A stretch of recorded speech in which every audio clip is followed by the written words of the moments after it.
More than 10 days after the gang rape and the brutal attack on the 23-year-old in Delhi, which seems to have woken up the entire nation and brought them together, it still continues to make headlines every day, be it on national media or here on social media. But a 20-year-old woman was gang raped by 10 people in Tamil Nadu on Tuesday, but no outrage. A 2-year-old was raped allegedly by her maternal uncle in Gujarat on Friday. She died in hospital in Vadodara today. No candlelight marches, no protests at India Gate. No cameras covering every detail of the story. Are these less gruesome, or is it time for us to accept that who is raped matters? The fact that rapes outside capitals, be it in Chhattisgarh, be it in the Northeast, be it in Kashmir, simply tend to slip away. But before we introduce our panel on this particular topic, let's listen into what some of the people have sent us. We are afraid to voice our opinions in front of other people. It's a little bit hypocritic in a way.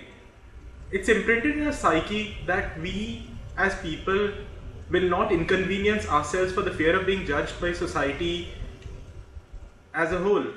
We'd rather pretend that our world is rosy instead of admitting the fact that it's grey.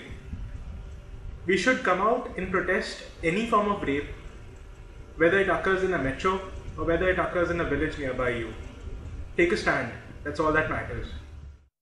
I'm very skeptical of a media that has been unable to find such events anywhere else in India in the last decade. So I would say that that's a problem.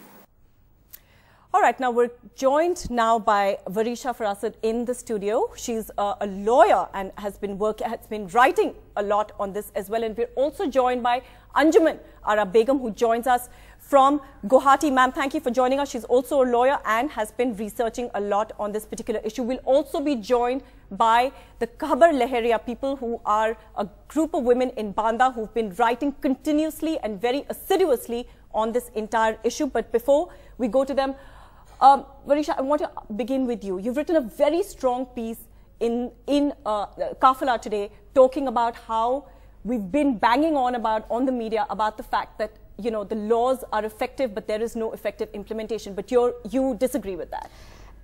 Yeah, I just want to start by saying that the important thing about these protests is that we should not be selective about condemning rape. And rape is a heinous crime, no matter where it happens, like you've said, whether it's Kashmir, whether it's Northeast, and whether it's Chhattisgarh.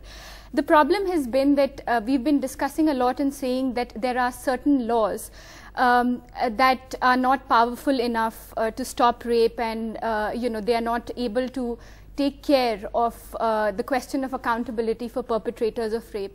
But when you look at places like Kashmir and the Northeast, we have something called the Armed Forces Special Powers Act. Now, what laws like that do is that it impedes accountability for very serious crimes, including that of rape.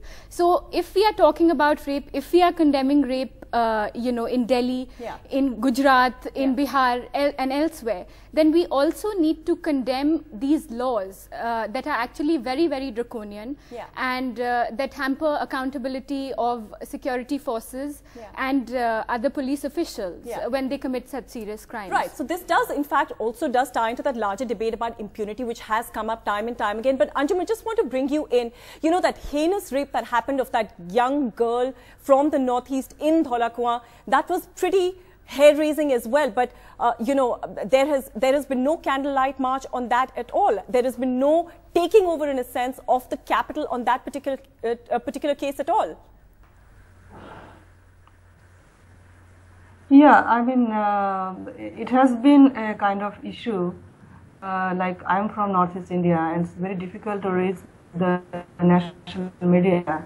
And there has been, you know, a number of cases of gang rapes and very severe cases, very horrific cases, you know, but it has been really pathetic that there had been no coverage.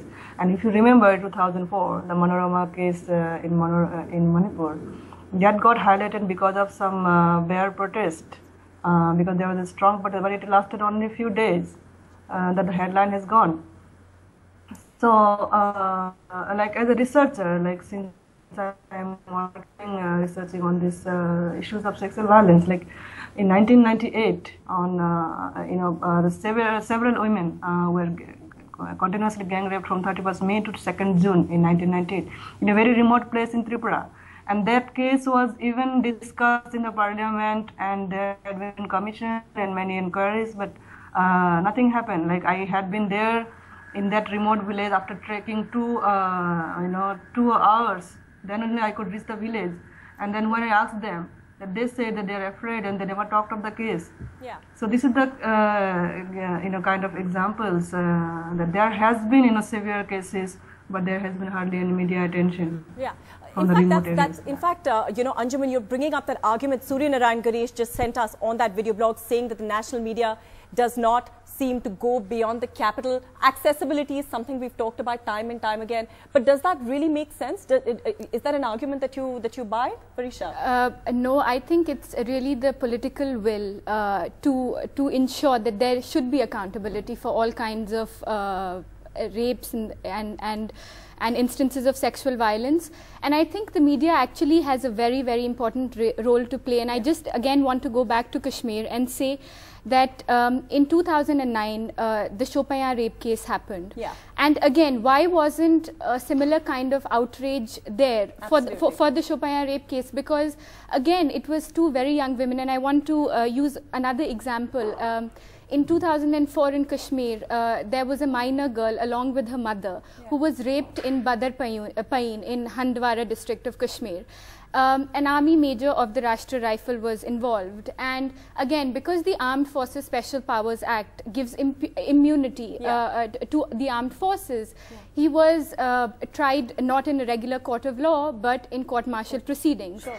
And you will not believe it, despite the fact that he was actually blamed for raping a 12-year-old minor girl, he was let off on all the rape charges by the court-martial proceedings. So I think we really have to look at the kind of impunity that is actually there and what are the laws that are also enabling this kind of impunity. Right.